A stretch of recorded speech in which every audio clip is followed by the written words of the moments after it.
Kansas City Royals, who lost 104 games last year. We'll have a chance to go through this lineup in depth as we go through the game and note the changes that have been made. This man stays, though. That's exactly right. Mike Sweeney, the big bat in the middle of the lineup. The lineup's built around him. They need him to stay healthy. He's a career 300 hitter. They need his big bat in there because everything's set up so that he can drive the runs in. Looking at Jeremy Bonderman, the hard-throwing right-hander, just 22 years old. Last year under 500, the ERA higher than he would like, but averaging over 8 strikeouts per 9 innings. This is a fireballer who can get it up there 98 miles an hour. And his first opening day start in this season is underway with a strike call in the inside corner. As David DeJesus stands in, he's starting in center field for the Kansas City Royals. There are the numbers that he put up last season. And the pitch by Bonderman misses outside. What a day for and what a season he hopes for Jeremy Bonderman. He was 4th in the American League, 8.2 strikeouts per 9 inning last season. The youngster who hopes to be the head man on this Detroit Tigers staff for some years to come, and one of the youngest to have a chance as an opening day starter. Well, the youngest since 1928. And he's got a blazing fastball, a good hard slider, and a changeup, which is a work in progress. That one popped up down the right field line. Some foul territory there, and that's not going to be handled. There's one that can really help a pitcher if you can get the glove on it over there, and Pena could not, so that will keep the at-bat alive. There it is, only 22 years old. You see the 1928 date, Josh Billings, the opening day starter for the Tigers back then at the age of 20. Doc Gooden, overall in Major League Baseball, 86, was the last player to be this young or younger and start an opening day game. Count goes 2 balls, 2 strikes. And that one ripped up in the dirt by Rodriguez. It's hard to throw the ball by Pudge Rodriguez, and even with nobody on in the first game of the season where it really doesn't matter, he's going to give you everything he's got. He blocked a tough pitch and just got it back to Bonderman easily. 3-2 delivery on the way, and that one's going to be fouled off. So DeJesus, who's 0 for 3 lifetime against Bonderman, giving Bonderman a look here and a chance for his Kansas City teammates to see what Bonderman is throwing today. He's playing the leadoff man to perfection because you ideally want the starter to go through his entire repertoire. 3-2 delivery again, and that one's going to be laced out into left field. White is there. One down here in the first inning, first out of the season here in Detroit. All right, take a look at the Detroit Tigers defense, and this is a team, this is an aspect of the game they struggled in last year and over the last few years. And Pudge Rodriguez behind the plate, he doesn't struggle, as we saw already today, 11 gold gloves, but they need to catch the ball. With a young pitching staff, they can't give up extra outs during the course of the game. Ruben Gotay at the plate. Gotay first ball hitting, fouls it back. They've got a brand new center fielder, and that's Craig Monroe, and these are spacious alleys, so he's going to have to go get him. What he told me before the game is they're going to pinch to the middle, give the guys a double down the line, try to take triples away in the alleys. Monroe getting his first start on an opening day. That is taken for a strike from Bonderman. Both of these teams defensively had terrible years last year, which makes your pitching that much worse. You see the fielding percentage for Detroit last. They had the most errors. That really causes your staff to work overtime. No, it's one thing when you make errors. It's another thing when you have a young pitching staff. These young pitchers are trying to learn up here. It's so much more painful for them and more work for them to have to overcome errors behind them. Gotay goes down swinging, and Bonderman gets the K. That was the off-speed version of his hard slider and turned into a whale of a pitch. It breaks down and in. You see where Pudge wants it. It's unhittable. You have to lay off it, but Gotay has had some problems with a nose-to-toe strike zone. There's an example of a prolific strikeout pitcher when he gets 2 strikes, knowing how to wipe out a hitter. Last year, 168 strikeouts and 184 innings for Bonderman, and Gotay becomes the first K for Bonderman this year. 2 down, nobody on here in the first, and here's Mike Sweeney. This is the veteran that we noted in the lineup. Sweeney is a constant strength for this team, and talking with the Kansas City manager this morning, it's the hope that it's this kind of a player who can take this relatively young team and lead it on by example. Boy, if there's anybody who can do that in baseball, Sweeney's got to be one of them. Pena knows that. I mean, Sweeney is Mr. Consistency. Bonderman's 1-0 pitch is fouled off. what he does do also is take up about 30% of their payroll. This Kansas City payroll is $36 million. Sweeney makes $11 million. He thinks if they get off to a slow start, he said, although he doesn't want to think about it on a day-to-day basis, but he realizes that a trade is a possibility, and to take on $11 million, you probably go to a contender. He wanted to hold up, could not do it. Randy Marshall, plate umpire, said he went around on it. A 1-ball, 2-strike count. Now, you're putting a team together, and you only have $36 million to work with. Awfully tough to give $11 million to one player, even if he is a great hitter. You've got to spread the money around. Sweeney, lifetime, comes into the season a .305 career average. 161 home runs. And he's gone, and Bonderman delights the Detroit crowd. 2 strikeouts and a 1-2-3 inning. Lima time. This is the 105th season for the Detroit Tigers. People celebrating with various hats on opening day here. If he shakes his head, you can hear the bells ring, and it's not from the hat. Here's the starting lineup for the Detroit Tigers. We'll talk about their new acquisitions. You've got Rodriguez back in the lineup, of course, but you've got a new Maglio Ordonez. That's exactly right. Knees are healthy. He's gotten over the stomach ailment. He's ready to play today. And what an acquisition for these Detroit Tigers. I think that if he hadn't been injured, they might not have gotten him, but absolutely a great acquisition. This guy, when healthy, was the best free agent player on the market last year, not Carlos Beltran. Jose Lima had a whale of a year with the Dodgers. They decided to let him move on. He found a home back in Kansas City. And this is a guy that throws a lot of changeups. Talking with his catcher, John Buck, he told me that he worked on getting a little tilt on his slider in the spring. So you've got to establish the fastball, and then the slider and the changeup look a whole lot better. This is a great park for Lima to pitch. He throws a lot of fly balls, and you can crank it in the alleys here and not get it out of the park. We're still trying to figure out just how far it is in the power alleys. Lima's delivery is taken for a strike on the outside corner. Omar Infante is at the plate. It's 420 to dead center, but the alleys are not marked here. They had to move in the left field wall. It was so far out nobody could hit home runs, so they moved that in to try and put some power back in this yard. But this is a ballpark where if you're a gap hitter, you can run forever, and if you're an outfielder, you are going to run forever. It's a beautiful ballpark to play in, but it is very spacious in the outfield. Well, David DeJesus can go get him, and he's going to have to in this ballpark, especially between Terrence Long and Matt Stairs. Taking nothing away from the boys at the corners. They don't run fast. But this is not the fastest outfield I've seen, but DeJesus can go get him. Infante's got a 1-ball, 2-strike count on him.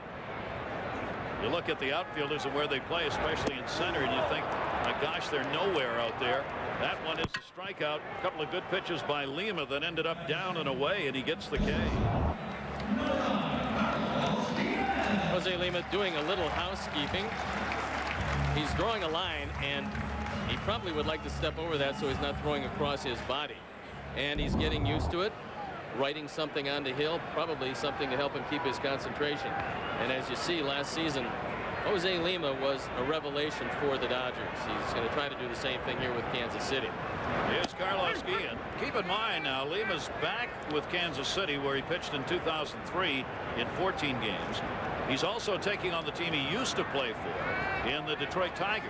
1994, he came to Detroit, went to Houston, came back to Detroit, and there's some animosity still that remains regarding Lima and the team that he used to play for. Well, I think he felt that he was going to be here for a long time. It didn't work out that way. In the end, this is a business, and I think, especially now that he's a little older, he's going to take it more business-like. You won't see the exuberance against the Tiger organization. Right now, he's got to lead a very young Kansas City staff. 0-2 delivery is fouled back into the screen by Guillen, who is 0 for 8 against Lima in his career.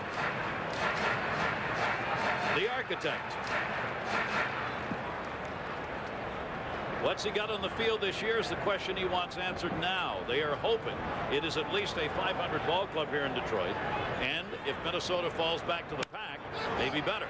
That one has popped up into the sun. It's short. Rojas there. He's got it. And Lima gets the first 2 outs, 2 away here in the first inning. Let's take a look at the Kansas City Royals defensively today. Well, the Royals struggled last year defensively as well, just as the Detroit Tigers did. And they think that Angel Baroa, obviously a lot of errors last year at shortstop. has good range. He just sometimes tries to make too many plays, a little over aggressive. They need him to calm down and let the game come to him. Well, Sweeney at first told me that the two guys on the left side, Tien and Baroa, have cannons for arms. So it's going to be tough to handle him at first base. Rodriguez at the plate. Ladies and gentlemen, if you take a good look, you say, no, that's not Pudge. And you're absolutely right. It's Ivan Rodriguez, but it's not Pudge. No, it's Slim. We're going to call him Slim instead of Pudge from now on. Boy, he took off 20 pounds in the offseason, and it is extremely noticeable. I don't know that I've ever seen a player look so much different from one year to the next as Pudge Rodriguez looks right now. I mean, he really slimmed down. Well, he thinks at this age he can catch more games and be a little quicker if he does lose the weight. He's listed at 210, but he's weighing in the mid-190s, and he said he feels comfortable there, and that's where he intends to stay all year. He is 33 years old now, the perennial Gold Glove winner, 11 of them behind the plate for Rodriguez. Obviously, the Detroit Tigers acquired him for both the work behind and at the plate. He's a .306 major league hitter, and he is the star of this Detroit ball club. That one drill left field. It is way back, and it is foul. Into the corner. Souvenir. He got out ahead of a Lima changeup and just hooked it a little too quickly for the liking of the Detroit fans. But Rodriguez hit that ball hard. From Lima's standpoint, he set him up early with a high tight fastball specifically for that straight change, but he missed with the straight change, and Rodriguez hit it hard but foul. Rodriguez has one home run off Lima. He is 3 for 15 lifetime, and one of those hits being a homer. Reaches for that one, and he's got a base hit down the line. That is a fair ball. Stairs over to get it. And there's the first hit for the Tigers of the 2005 year, and that goes to Rodriguez.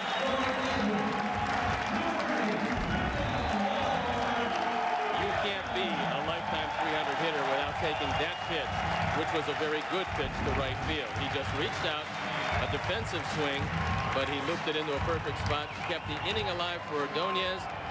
And if this guy is healthy, I don't have to tell either of you guys, he can really hit the baseball. A big hand. His first at bat as a Detroit Tiger. Maglio Ordonez coming over from the Chicago White Sox. And some question about whether or not he'd be able to play. They had to send him from spring training back up to Detroit for a stomach problem. Diverticulitis. He's got to change his diet a little bit. Said his mom had the same problem, but otherwise should be okay. But it was obviously a major concern when he got sick during spring training.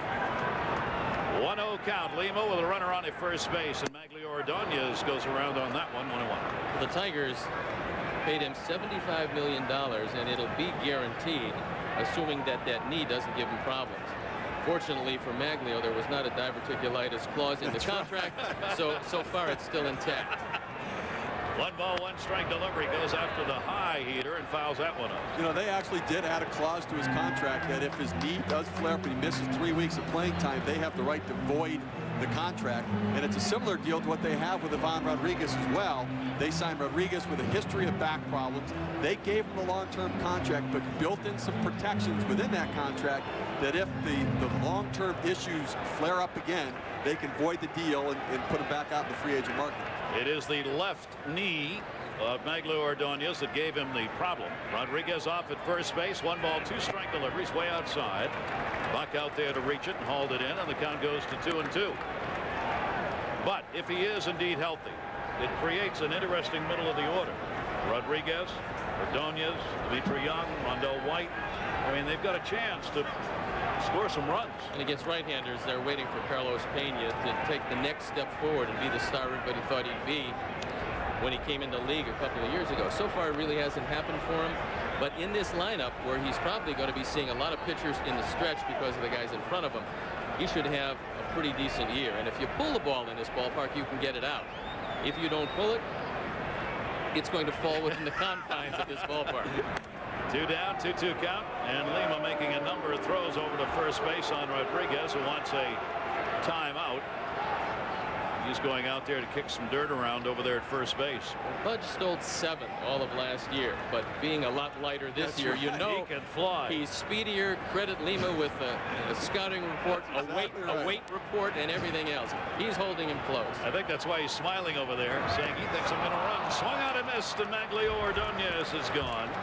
So each pitcher gets a couple of strikeouts in the first inning. No runs ahead and 1 left on after 1. No score. Detroit Tigers here at home last year drew $1.9 million, hoping to get over that $2 million mark, especially with the addition of Maglio Ordonez, who you just saw at the plate, in the hope that they can be a 500 or better team, and a packed house on hand here today. Calvin Pickering is going to be the designated hitter for the Kansas City Royals in today's game. He played at AAA. He played everywhere last year. He was in Omaha and with Kansas City, got in 35 games, designated hitter to start this season. And this guy can hit it a mile. The question is, can he hit it consistently? He's going to strike out an awful lot, but if you get careless with a fastball, he's one of the guys that can reach the alleys here in Detroit.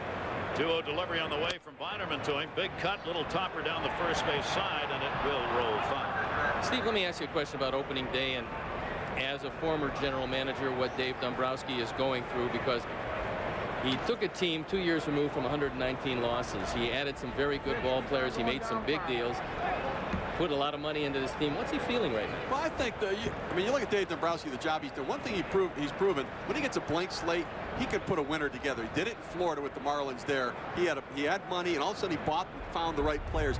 He now is making the Tigers relevant again, and right now he's just sitting back enjoying getting a chance to see the fruits of his labor play and start to see if it's really going to work. He knows they're not a perfect team. They still have some holes. They're banking on some of these young pitchers. I talked to him earlier. They just want these young pitchers to develop. They think if they do that with the veterans in the pen, they have a chance to win some games. That's 3 strikeouts in a row right there as Bonderman. And you see the big cuts. That's what Steve Stone was talking about. Pickering, if he doesn't hit it, look out. Off-season acquisitions, numerous and big names. Well, there's no question that Mr. Ilitch opened up the purse strings here, and the big ones there are Maglio Ordonez and Troy Percival. And Dombrowski's always had the philosophy that if he wants to have a closer with a young starting staff, he wants a closer that can shut the game down. Matt Stairs delivers a base hit. The left-hander gets the first hit for Kansas City. And Stairs is on. He's another one of the veterans on this team. The fastball on the outer portion, he takes it right back at Bonderman. That's why it's so important for pitchers to square up on their follow-through, because when the ball comes back, especially to the glove side, you want to knock those down. He wasn't able to do it. Stairs is aboard with the first Kansas City hit. Well, Stairs is a veteran hitter too. He sees Bonderman starting everybody off with a fastball to start with. He went up there looking for it and poked it up the middle. Fastball inside as Angel Baroja stands in. Baroja, who's gone 3 for 13 against Bonderman in his career, makes the start at shortstop for the Kansas City Royals.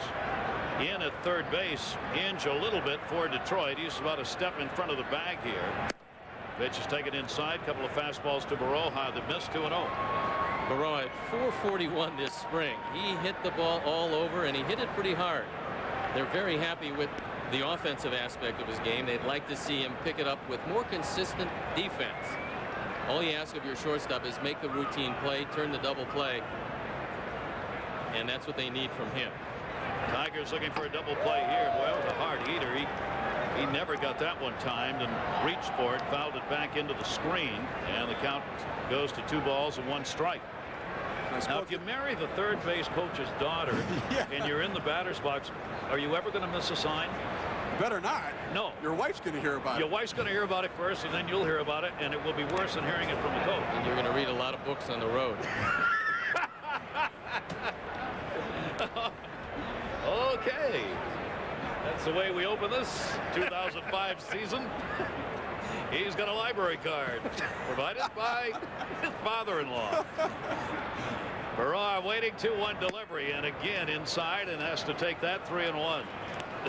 You know, we spoke earlier about Bonderman being so young, getting this opening day start, and talking to Ivan Rodriguez before the game. I said, what are you going to do to get him under control? And he said, I expect him to be very emotional and kind of ramped up with this crowd. He said, I want him to focus on strike 1. If I get him focusing on that, I think we'll get him through each at bat. So far, Bonderman's done a pretty good job with that. Bonderman keeping an eye at first base. A false goal by Stairs last last time. Boy, he's staying inside. That one got foul tipped, and Rodriguez held on to it. A 3-ball, 2-strike count. Well, he's got 2 fastballs, a 4-seamer. That was the 2-seamer, and it moved in and down to the right-hander. With his 2-seam fastball, which is still in the low 90s, he's going to get a lot of ground balls if the hitter makes contact. Be a nice time to go there one more time. We'll get the ground ball to the left side or the strikeout. Not a big lead for Stairs. Bonderman went 4-6 here at home last year. He actually had a higher ERA here, 5.07, than he did on the road. A bit surprising in this ballpark. Well, he was 21 and he was learning how to pitch in the major leagues instead of the minors. And he got better, as you see, in the last 8 starts. 3-2 runners going. Check swing, foul ball or not? No. Ball 4. They checked down at first base, and he did not go around. Larry Vanover down there helping out. Baroja looked like he actually wanted to swing at that pitch, and maybe because the runner was going. Well, this looked like a hanging slider, and Pudge would have to come across his body. Obviously, the transference, the ball gets away, so no chance to get Matt Stairs. There's the first walk surrendered in the game, and the first chance for an inning. The Kansas City Royals here in the second have 2 on and 1 down. And Terrence Long at the plate, career high 295 average for him. Left-handed hitter takes a strike. Left-handers against Bonderman last year hit 255 with 16 homers. And if you're Angel Burrow at first base, you got to watch Rodriguez. He loves to step behind the left-hand hitter and pick you off as the trailer in a situation like this. RBI chance for Long if he can put one in the outfield somewhere. 0-1 count, 1 down. He reached for that, just got it. You know, with a young pitcher on the mound struggling a little bit, having your catcher be able to do that, be able to get an out like that for you is unbelievable, to be able to get you out of an inning. Yeah, the difference in the average, more so in the home runs, as would be expected off Bond. Doubled up the home run count. 24 total on the year against it. Long last year hit only 220 with runners in scoring position. Kansas City needs more than that out of him this year. There's what you were talking about, Steve, the fake throw. Well, he got strike 3 and got Baroa diving back as Pena came in behind him. Good solid fastball on the inside corner. Long couldn't pull the trigger, and Pudge Rodriguez was ready to, but he saw a heads-up base running play by Baroa and didn't make the throw to first base. That's 4 Ks already in the ball game, as Bonderman really tying people up with those pitches in and out, and they're having trouble guessing location right now. 2 on, 2 down, and John Buck, who's doing the work behind the plate, is up. First ball hitting, fouls it back. Buck has somewhat of an inside-out swing, so normally you'd figure against Bonderman, if he does get a base hit, it'll be to right or right center. But if he gets a base hit to left, you can bet that Stairs will be running on Rondell White. Yeah, that's for sure. Rondell does not have one of the better arms in the game today, that's for sure. 71 games for Buck last year at the big league level after playing in New Orleans. Grounds that one down to third and foul. Buck now gets the chance for the opening day start, and a lot of work if he stays healthy behind the plate this year for the Kansas City Royals. He's got a pretty good manager if you're a catcher, because Tony Pena knows everything there is to know about what to do behind the plate. He's helped John Buck quite a bit. He was familiar with him because Buck was at Houston when Tony Pena was there. Tony Pena insisted they get him in the trade that sent Beltran to Houston. 0-2 delivery on the way to him, and he got it. Strikes the side out. That's 5 strikeouts in the first 2 innings for Bonderman. No score.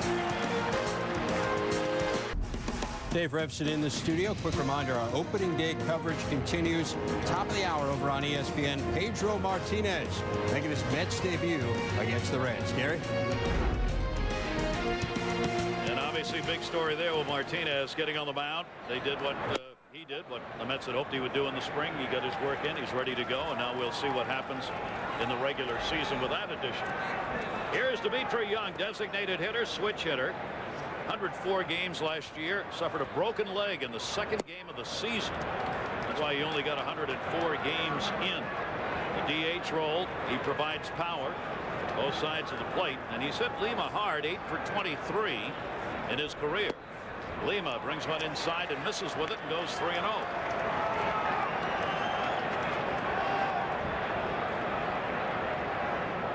He too can put the ball out of the yard if he's able to pull it. Takes the strike from Lima, and it goes 3-1. Dimitri's always been an alley-to-alley hitter from both sides of the plate. He doesn't view himself as a prolific power hitter, but he can juice it on occasion. 31 years old now. Takes that one in the air to right field. Way back near the wall. And goodbye! Home run!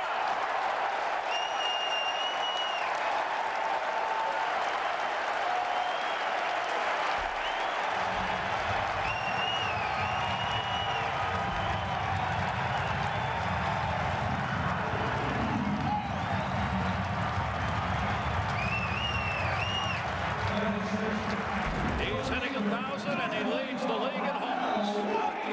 Change up away. He stayed right on it. Looked like he was looking for that pitch right there. He thought Lima was going to go there with it. Absolutely pummeled it to right center field. That's a blast from this ballpark. Right? That's at least 420. Wow. And a 1-0 lead. And a Detroit full house on their feet as Dimitri Young gives them a 1-0 lead in the ball game. And Lima, the home run off it. Lima gave up a ton of those last year. 33 total home runs off Lima. Rondell White at the plate. That's the way to start your year. Fastball misses inside. Lima fell behind on Young and then coughed it up.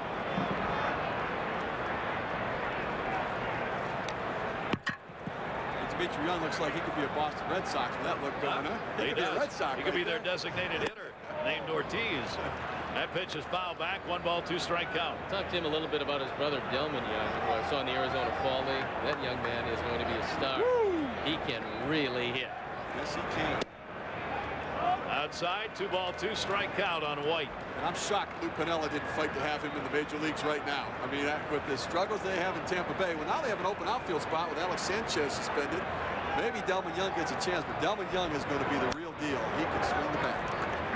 And they need it in Tampa, obviously. One of the things we were talking about before for some of these teams, Kansas City now more than Detroit, Tampa Bay clearly, clubs that are struggling and don't have the big payrolls. If you got a good young player, you want to rush him, but you don't want to rush him, but you need him, but you want him to grow. I mean, that's what you go through in those organizations. Well, we're looking at a proven example of that with Jeremy Bonderman. At 20 years old, he was right here learning how to pitch in the major leagues instead of getting all those minor league innings under his belt, but they didn't have a whole lot of talent. That one is going to be played on the second hop, and the out made. Tien at third base gets Rondell White and 1 away here in the second. Well, even on that issue, you have Mark Tien, his first game in the major leagues, acquired in a trade last year for Carlos Beltran. He came from the Oakland A's, and he is in the major leagues right now sooner than he should be here. The Kansas City Royals general manager, Albert Baird, acknowledges it. Tony Pena, Bob Schaefer, all the coaches know he probably doesn't belong here right now. But when you have a $36 million payroll and you look at it, do you want to sign some journeyman player, or do you want to let a young player learn how to play at the major league level? You're doing a lot more developing now in the major leagues than you've done ever before. Yep, absolutely have to. That one fouled off by Carlos Pena, left-handed batter with a run in, 1 strike count and 1 down. A little nervous today for some of these first game players. Tell you what, the breathing in the Royals clubhouse, I mean, you have to remind these guys to breathe a little bit. That's a base hit out of the reach of Gotay. Carlos Pena delivers a single. Second hit of the inning, 1 on and 1 down. Opening days home for players, the memories have to be, you never forget, Steve. First day. Well, I had a couple of starts on opening day. I was 1-1, got a no decision. It was an honor. I wasn't the best pitcher on the team, but I just happened to have a good year the year before, and I'll tell you, it's thrilling. I don't care if you're 22 or 42. Pitching opening day is thrilling because you know you're going to get a packed house, everybody's going to be enthusiastic, and you don't have a loss on your record yet. You like that. It's got to be, it's a moment. It was really funny watching these youngsters Steve Phillips was talking about downstairs, trying to figure out what to do. I mean, they know the game. Obviously, they wouldn't be here, but it's like, where do I go? Who do I look at? What do I say? I've never seen so many nervous twitches in my life. Towering fly ball to right field. Craig Monroe's fly ball stares there and puts it away. You know, the opening day is magical for the fans. The stadiums are sold out. There's something about it. But for players, too, so many times you have injured players in spring training. They shouldn't do it. All they're doing is fighting to get back to be able to be ready to play on opening day, because there's something magical about it, even for the players, to get your name called out, to run out to the line, to have 50,000 people cheer for you, and to be in that opening day lineup. It's magical for the players as much as it is for the fans. Got two down here. The run in on the homer by Dimitri Young. Pena's still on at first base with a single. And here's the new permanent third baseman, so long as he earns it. Inge will get the starts there this season. He's been a shortstop in his college days. He got moved behind the plate. He's played everywhere in the outfield. And now third base is his role. Well, behind the plate is well taken care of, so he knew that he had to adjust. He can play a lot of different places. This will be his first full season at third. And first step quickness at third is the key. You don't have to be fast, but you best have good first step quickness. Knock it down and get the ball over to first base. Lima, with that pitch, misses outside, 1-1. I actually scouted Brandon Inge when he was at Virginia Commonwealth. Went out watching him for a couple days in a doubleheader, and I liked him as a player. He was a shortstop, and we actually liked him at the Mets. And sure enough, he got drafted by the Tigers. They listed him as a catcher immediately. Deep to left field. Inge, goodbye, home run.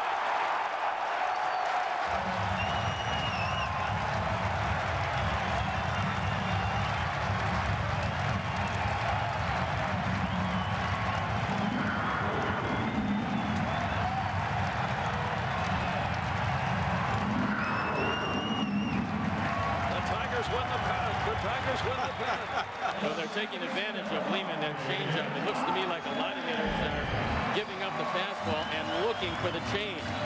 Inge never moved his hands. When you see an off-speed pitch and you see a hitter's hands and they don't come forward, if you're 60 feet 6 away, you know you've got some big problems. And Lima knows it's gone when it left the bat. He guessed right on a changeup, and Lima's down 3-zip. Inge had 13 home runs last year. He gets one here. This one to center by Infante. De Jesus will put it away. But the Detroit Tigers have a big second inning, 3 runs on 3 hits, including homers by Dimitri Young and Brandon Inge. And great to have you with us, everybody. Opening day here in Detroit. I'm Gary Thorne. Steve Phillips joining me, and Steve Stone making his ESPN debut. Loving every minute of it. Smiling. It's terrific. It's a beautiful day. Better than we expected it would have been in this city at this time. The day is 68 degrees at game time today, and you see not a cloud, sunny, absolutely beautiful. Very gentle breeze blowing out towards center and right. Tian takes one down the line. Has he got a base hit? No. This is this young man's first major league game. Not just an opening day start, but his first major league game. And he's going to remember this at bat for the rest of his life. And but for about 1 inch, he would have had a 2-base hit. There you see the youngster who comes out of California, Redlands, California. He went to St. Mary's University. He spent 3 years, only 3 years in the minors, where he hit .287 overall, 18 home runs in those years.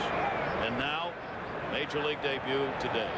0-2 delivery to him. Broken bat pop-up going to shallow center field. Not a good jump.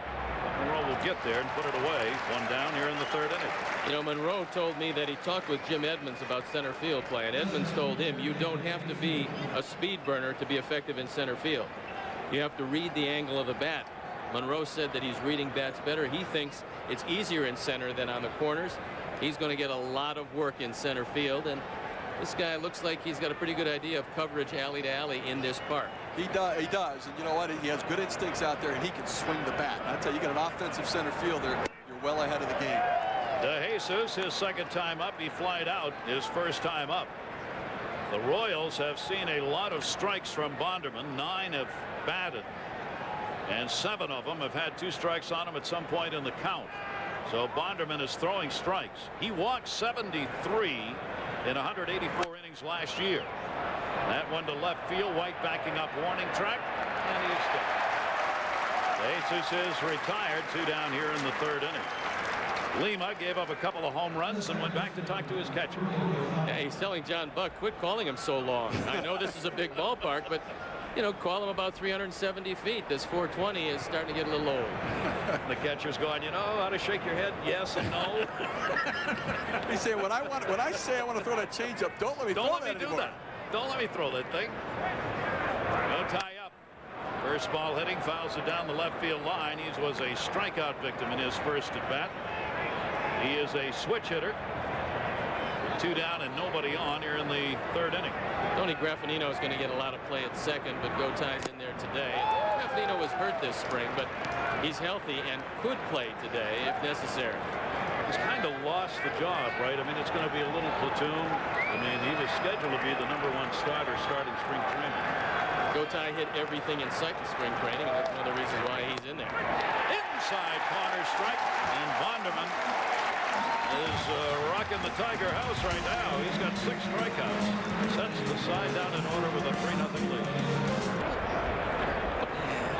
Welcome back, everybody. You don't see many opening days where you have to put a newspaper on your head to shield it from the sun.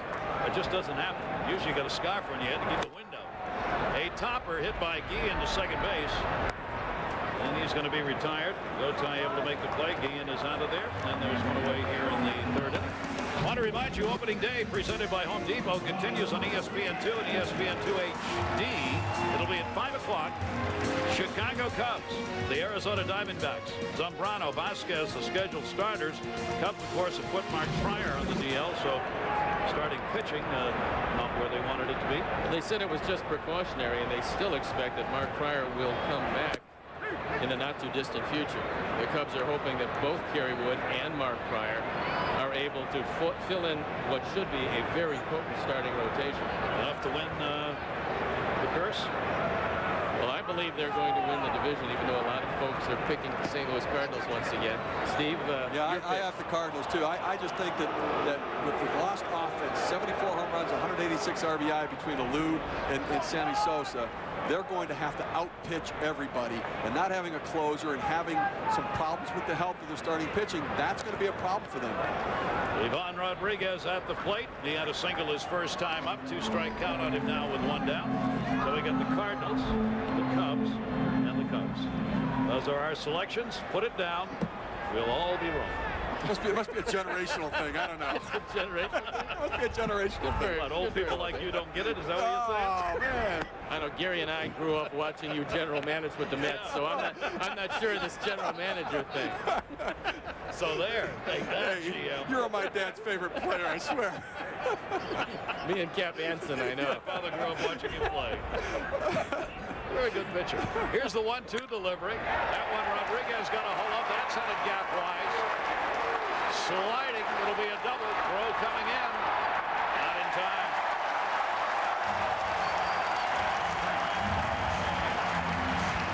Two for 2 for Ivan Rodriguez. Another changeup, and Rodriguez goes down, and with the shed 20-some pounds, he's able to easily make it into second base. Probably last year, that's a long single. Nice play, by the way, by Terrence Long, getting the ball back in, but just an eyelash late. Good play. If that had gone to the wall, he would have had a triple easily. Long got over there and cut it off on a slide. Double and a single out for Rodriguez. Ordonez, big cut, fouls it off. You know, you talked earlier, Steve, about Ivan Rodriguez being a 300 hitter. 300 hitters use the entire ballpark. And we saw him pull one foul down the line almost for a home run his first at bat. Then with 2 strikes, he popped one down the right field line, and then he gets a pitch and drives it to left center field. Good hitters use the entire field. Lima has now given up 5 hits, 3 runs. 2 of the hits have been home runs. And the Tigers with 1 down have another chance here. Ordonez, a strikeout victim, his first time up. Takes that one high and inside, and a 1-ball, 1-strike count. Well, Maglio's got a chance for his first RBI as a Detroit Tiger if he can pick up the base hit here. Here's another guy that, despite the fact that he is noted as a power hitter, can use the whole field and frequently does. He hit .352 with runners in scoring position last season, consistent with high career numbers as an RBI producer. With the injuries, that kept him down, the number of at-bats down last year, and that's why the RBI is only 27. If you can keep those numbers up and get a full season in, it'll be a lot of run production. Off the end of the bat, fouled off. 2-ball, 2-strike count. Well, I know Maglio has said that he felt that the general manager of the White Sox, Kenny Williams, was talking about his injury in more serious terms he felt to press his value. Well, he signed for $75 million. Kenny Williams says that they tried to sign this young man, and Ordonez just decided to hold out and go somewhere else. Kenny Williams loved him as a player. They made him a very generous offer. Apparently not enough of it was guaranteed, but Kenny said, look, it's a business.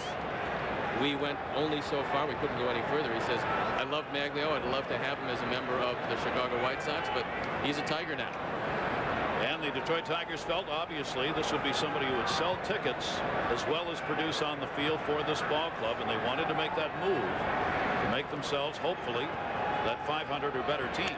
3-2 delivery, and he just catches that. He's having trouble with that Lima pitch down and away. If you don't get Ordonez here, you got big problems, because you've got Dimitri Young in the on-deck circle, and he hit the tar out of the ball last time up, last inning. Young, one of the 2 home runs, has been picked up by Lima. There you see the numbers. He's throwing strikes, but too many of them have been in the sweet spot, and Young got one of those. That one hit in the air to left center field, not deep, long. We'll put that one away, and there are 2 down. Rodriguez has to go back towards second base.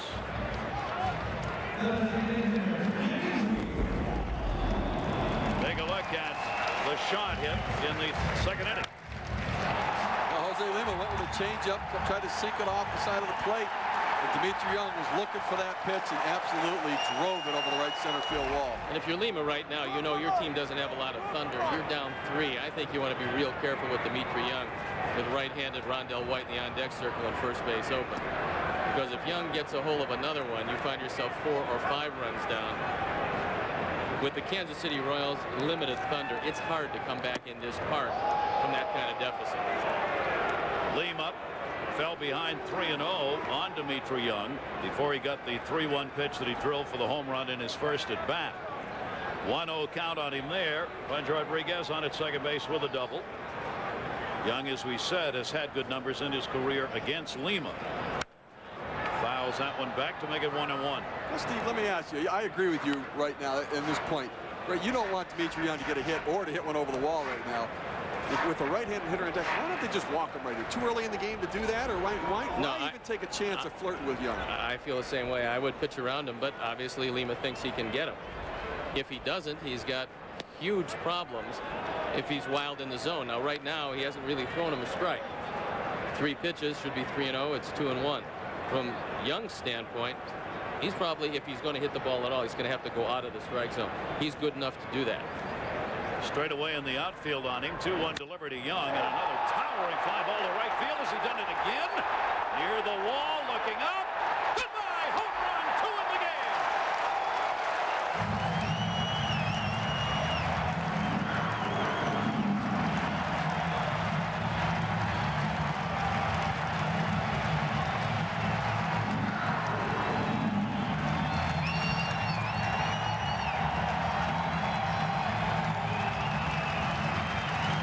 He's only had 2 at-bats. He's got 2 homers, 2 runs scored, and 3 RBIs. So John Buck shifted to the inside part of the plate. They wanted to come in right here. They didn't get it in far enough. And Dimitri Young was sitting right on that ball, zoning the inside part of the plate. And we talked about it before the fact. A man with good career numbers against you, and a right-hander coming up. It was a calculated gamble, one that Lima lost, and with it, a 5-0 Tiger lead. 18 home runs in 104 games for Dimitri Young last year. He's already got 2 here in game 1 in his first 2 at-bats. And the Tigers pummeling Lima, 5 runs on 6 hits, 3 of them home runs. Foul tipped into the mitt. Rondell White, who grounded out his first time up. Tony Pena got to be thinking bullpen here, even though we're only in the 3rd inning. They changed the bullpens. They used to be in right field. Now they're in left field. They've added 700 seats. The Tigers think with the kind of ball club they have, they can take advantage of that with some added revenue. With the added revenue, you can buy better players. And Steve, with the added revenue, with this Tiger team, it seems like the building blocks are in place. In the next couple of years, is this a team you'll have to contend with? I think it is, and I think what I like, getting Percival and Maglio Ordonez, you've now made this a cool place to play. I think that what happens oftentimes is, Detroit And really, even when I was a general manager for the Mets, you're listed as, you're one of the names on the no-trade list. People don't want to come to Detroit. When you get star players willing to say yes, it makes other guys think about it a second time when they're considering where they might go. And you might start to get more talent starting to come in here, because that's what they're going to need. They have some nice young players. They now need to blend some veterans in there. Having an Ordonez on board, having these kind of guys here gets other players to say, I want to play with Pudge Rodriguez as well. And with Troy Percival, one of the problems they had last year, the closing games, they lost a lot of one-run ball games last year. They ended up 12 and 27 in one-run games. So now you hope you got a star closer. That too will make a difference, and you'll be able to get some of those and take away that 11 straight seasons of under 500 baseball. Down to third. He ends up with it, makes the play, and that will retire Rondell White. But another home run to Mitra Young for 2 more RBIs. Brewers and Pirates, neither team's had a winning season since '92, but hope springs eternal. That's the beauty of opening day. Last year's NL Rookie of the Year, Jason Bay, the RBI single, brings home the newly acquired Matt Lawton. It's now a 1-1 game, Gary. Look at all the sunshine there, too. Welcome back. Tigers have the 5-0 lead. And Bonderman's got to be feeling good. 1 walk, 6 strikeouts. And here in the 4th inning, he starts with 5 runs to work with. Mike Sweeney, a strikeout victim. His first time up, stands in. It will be Sweeney, Pickering, and Stairs due up. Detroit Tigers, a packed house on hand here for this opener today. And they're loving every minute of it. Willie Horton, 15 of his 18 major league seasons played here with the Detroit Tigers, and we are delighted that he has joined us. There you see number 23 out there, and there's a man who got it done at the plate. Willie, it's a delight to see you. How are you? It's nice to be on the show. Hey, you know, it's we were talking about the history of Tiger baseball. This city's got a rich, long tradition, does it not? Boy, I go back way beyond myself, you know, and I think about, when I look at the stats, I think about Rocky Calavita. He got me involved with the Tiger organization, a kid 12 years old working at the ballpark, and later on in life, he passed his job down to me, and I'm very proud I wore that uniform. That one's going to be popped up. Center field. Wind blowing it a little bit. And it'll take Sweeney out of there, 1 down. Willie, you know all about what the old ballpark was like and how easy it was to hit the ball a home run if you didn't hit it to center field. This ballpark is so spacious. From a hitting standpoint, what does it do to these Tiger hitters, although you'd never know about it by today's 3 home runs? Well, I tell you, you know, I remember when we first came to this park and the fence was a little further back in left field, and we was talking about moving the fences in, and Mr. Illich brought me in and asked me about what do I think. I said, well, I think you're asking the wrong guy. And because I learned to play the game different. I looked at this park, I could use this park because I think it'll make me a better hitter. I use the gap. Use the gap to keep you closed, and you hit a ball right, it's going out. That's where I kind of learned to go out and learn my pitching staff and go out and play the game. I hear guys talking about playing outfield, big park. Well, if you know your pitching staff, you won't worry about a big park. So he went next key line the guys that didn't care anything about that because, you know, be honest, I'm not bragging. Ever since I was about 12 or 13 years old, I know I can hit a ball that far. So I had to learn how to make adjust and be a better contact ball hitter and grow in a professional world. But I think if a guy throw that out of his mind, playing outfield, know his pitching staff, you become a better outfield. And it'll save you 20 or 30 feet of running out there. Pickering up, takes the pitch inside, 1 down, nobody on. 2 ball, 2 strike count on it. So, you know, it's an interesting perspective, but what's your sense of the players today? Do they have that same philosophy you do, or do they want the stadium tailored to their game? Well, I think you got more home run guys than hitters, and I think it messed them up more when you think home run because you lose the guy who usually spin as a hitter. Like you take Stone here, he loves to see you open up because he can play with you a little bit. But I think that's the concept of the game. The guys are looking out there instead of making around home plate present to her as a hitter. Because as a hitter, I used to worry about home plate, and I make adjustment there so I can understand the pitching staff. So how many home runs you get off of Steve Stone? That's really why we got you up here. No, Steve was a great pitcher with the White Sox years and years and years, and I really look up to him. I kept up with Steve and all you guys. Really, I kind of stay in the game, watching things, and I was glad to see him back on the air again.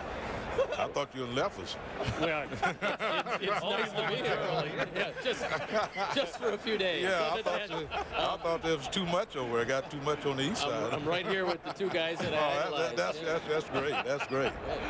So you're doing well? I'm doing great. I'll tell you, I was very fortunate. I've been out of the game a while, and Miss Dillis brought me back about 5 years ago, myself and Al Kaline, and right now is the dream that we saw, things that we start putting things together as a team, as bringing that old English D back, getting Dave Nebraska involved, and now David came in and got baseball people back in baseball. You feel good sitting in the meeting now and talking with baseball people. You know, I know things have changed at the corporate structure, but you still got to have baseball people, and the game is baseball. Well, I talked to Al before the game, and obviously a legend, not only here in Detroit, but all over. I know you have a new hip. Is it going to hurt your speed any? Oh, I didn't have that much speed anyway. But, you know, I'm just so grateful that you mentioned Al. It's unbelievable that I'm here, a young man that I had opportunity to go watch and see Al play when he first got out of high school. And he stayed up with the big team, everything with history, and then working around the ballpark, and then they're playing 12 or 13 years with him. That's a dream come true. Couple of base hits here have kept the inning alive. Stairs and Baroja, 2 singles, 2 down, long up. He was a strikeout victim, his first time to the plate. I don't think any question, Willie, if this ball club can improve itself to even start to approach that 500 mark, this city is going to be excited. Play is made by Infante. Long is retired. We'll ask Willie if he'll hang on with us here for bottom half of the inning. And Bonderman continues to roll along. No runs, 2 hits, 2 left on base. Tigers lead. America Park is the site, jam-packed. Tigers have a 5-run lead, 5-0. 5-6-0, 0-3-0 for KC. Tony Pena, the manager. Lima's gone. 3 innings, 5 runs, 6 hits, no walks, 2 strikeouts. The starter gets through only 3. And 22-year-old Andy Cisco is about to throw his first major league pitch. Coming from A-ball last year, 6'10", 270. And he's now a major leaguer and in the books as Carlos Pena fouls it back. It was a Rule 5 draft out of the Cub organization, who at one point viewed him very highly, but they didn't protect him high enough, and the Tigers, the Royals, looking for some help, especially left-handed help, went and they got him, and they're hoping that he can pitch in the major leagues. But that's a big jump, Willie, from A-ball to the major leagues.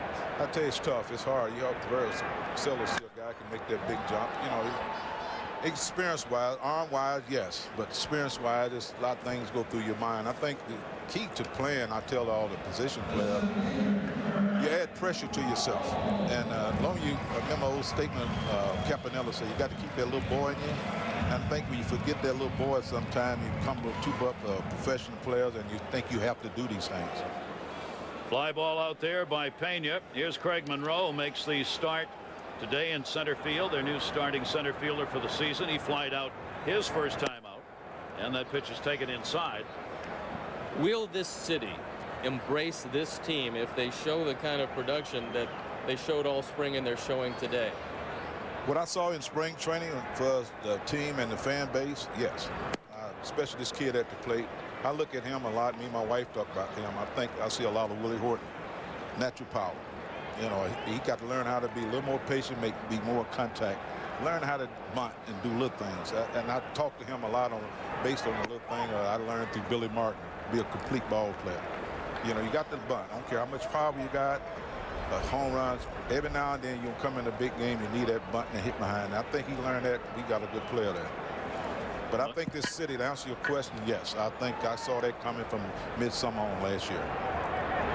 Willie Horton joining us here. That's the walk taken. 1 down and 1 on. Willie, as you had a chance to see the ball club work out in the spring, this team is trying to come back from the droughts of division titles. 3rd most years, 17. Besides Monroe, who you just were talking about, is there anybody else who impressed you this spring for the future of this ball club? Well, I tell you, you can't forget the young man we brought in from Chicago. I think McDonough, he's a plus. I liked him ever since I saw him with the White Sox. Very solid hitter. If he stay healthy, I think he's going to put up numbers. He's going to make other things around him generate. I made a statement earlier today in the pregame. I said, well, I'll see 3 outfielders there. I see 100+ home runs or more. And that's a good sign. Then you got Dimitri, you got the Pudge Rodriguez, you got other guys, and you can't help to see production. But key is winning is pitching, and I think we had enough getting Farnsworth and Purchase and these guys, and have Lavinia and these guys. I think they can help the young pitching staff grow. Well, the city of Chicago would like nothing more than Detroit to do well. That's why, from both sides of town, they kept sending you their guys. Well, I tell you, we'll take some more of him. Willie, let me get your thoughts on all of the steroid stuff that's gone on. As a guy who played the game when this wasn't really prevalent, what's your sense looking at the game today and all of these issues? Well, to me, on the outside and being a former player, I think if we could have took care of that internal. I think we had a problem back years ago with other things that the more politicians stayed out of it, we handle it internally. And I think doing that, we come up with our own bond. We have a law, if you catch majority of the guys doing, you out of the game. And ball players don't know you play the game. It's a bond there, and they will work itself out. Steroids, I don't think can hit a ball or whatever. They say it give you strength. I don't know. I'm glad that I got the strength from the fans. If I had took anything, I'd be out died on the field, because it took fan. My up was fan. It take me 2 or 3 hours to let down after the game. But amazed me if it's steroid doing them things. I don't know. I think it have a lot to do with some of the rules of the game. You see a lot of production. The mound lower, pitcher can't pitch in. Everything's out here. If I was a Willie Horton playing today and I had to worry about a ball out here, no one, I couldn't say what the numbers I would have. You had 325 home runs as it was, right? I think that would have been a lot more than that, because you'd have to never worry about the ball in here. Right. But I think if you let the politicians stay out of it and players and association and ownership come together as a bond, I think if ownership would come more closer to me, it could set the tone of this whole game. I like to see that old bond get back, that you can control the baseball. You can have the commission. Commission to me in baseball, it represents the owners, it represents players, important things to fans. I wish that were true. A 2-ball, 1-strike count. Runner on at first base. Inch. You saw the visit to the mound here. Cisco is having trouble finding the strike zone. You can well understand that. Not unusual for guys who are 6'10", but have trouble finding that release point consistently. And he is a big young man, 22 years old, and working here in a 2-ball, 2-strike count, 1 down, and gets the high strike swing right there and just retired. And there are 2 down. You going to be involved in the All-Star game that's going to be in Detroit this year? Well, I think I'm going to be overbooked. Overbooked. I thought you would be. But I tell you, I'm just very proud to see this city get this All-Star game back. But I think just to see this beautiful park here, Ford Field, and see the people here, I think the city on the way of coming back and for the fan base. But important, I like, before I get off here, you know, as baseball player, played many years and in this baseball world, that I think the game and got beyond the fans. We got to get back, reverse it.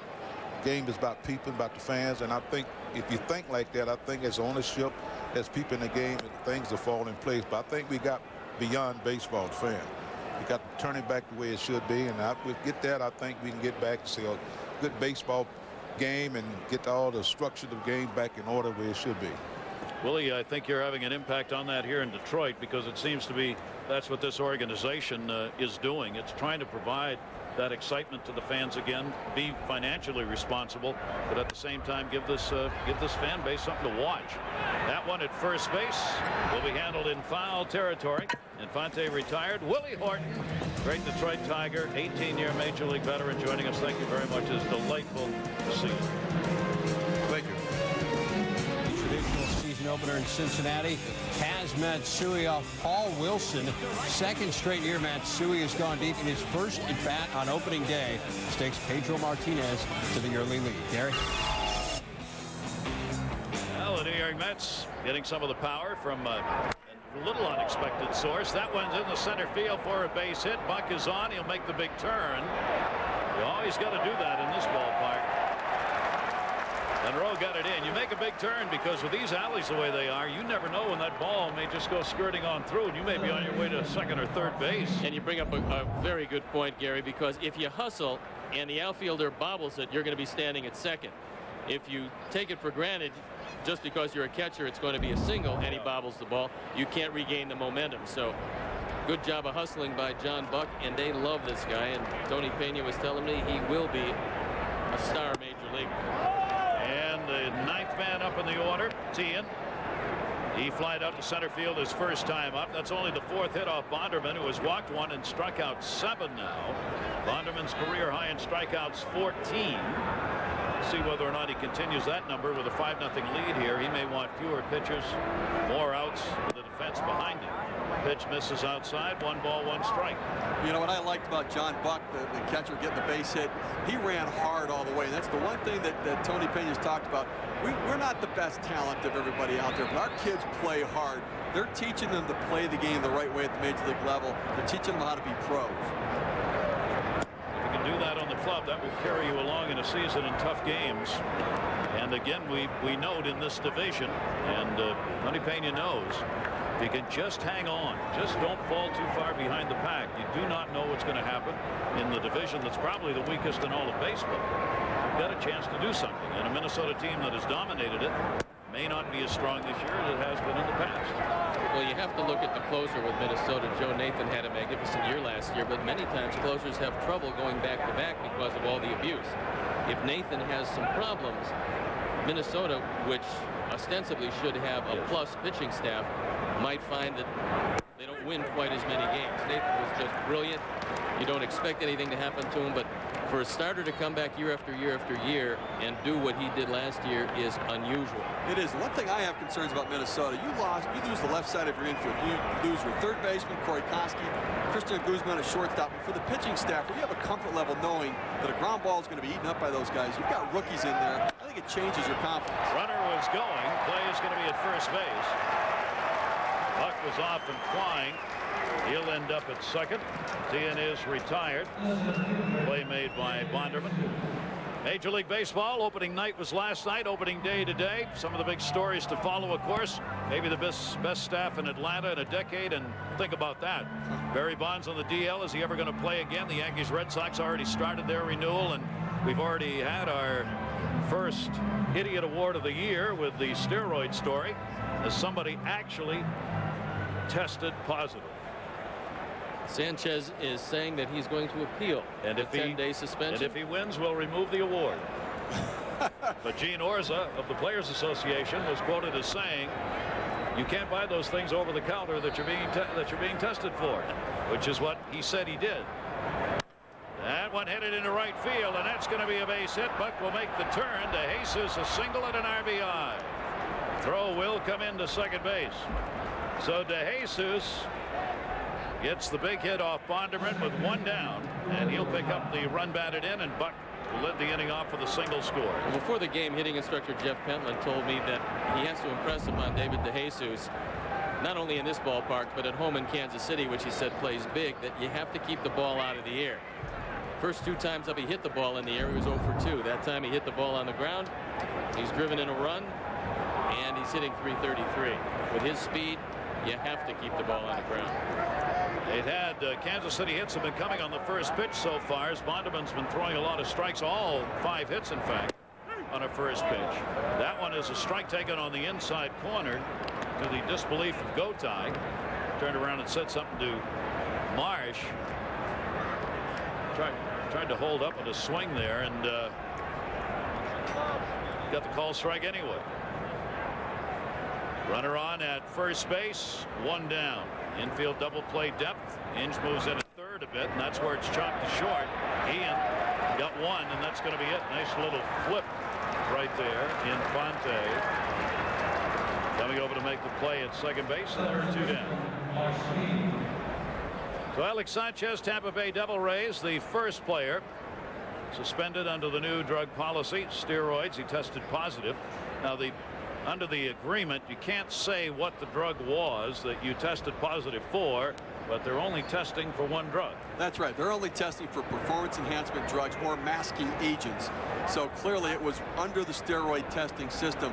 He actually was a Detroit Tiger, was tested in their camp on or about March 7th, and then was released by the Tigers on March 15th, signed with Tampa Bay 2 days ago, and then sure enough he tested positive and suspended.